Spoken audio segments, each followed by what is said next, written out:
আমিরকে challenge করলাম 19টা সিটের মধ্যে সিলেটে যদি একটা সিট পাস করতে পারে তাহলে মনে করবো আপনারা বাপের বেটা। সিলেটে 19টি আসন আছে, কোন আসনে দাঁড়াবেন বলেন, আমি আমার দল থেকে সেই আসনে দাঁড়াবো। 19টির মধ্যে একটা আসনও যদি পাশ করতে পারেন তাহলে ভাববো আপনারা বাপের বেটা। জামাত ইসলামীর আমিরকে এমন চ্যালেঞ্জ ছুড়ে দেন বিএনপির চেয়ারপারসনের উপদেষ্টা পদ স্থগিত হওয়া অ্যাডভোকেট ফজলুর রহমান।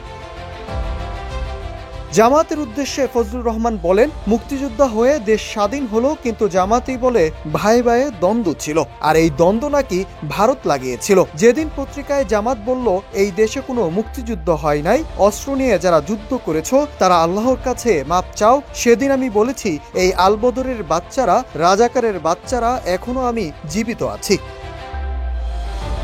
তিনি আরো বলেন, আমি ধর্মবিদ্বেষী নয়, জামাত বিদ্বেষী। আমি ধর্মকর্মে বিশ্বাসী একজন মুসলমান। জামাত ইসলামী নয়, তারা জামা কাপড় ইসলাম, তাদের প্রতি আমার বিদ্বেষ রয়েছে।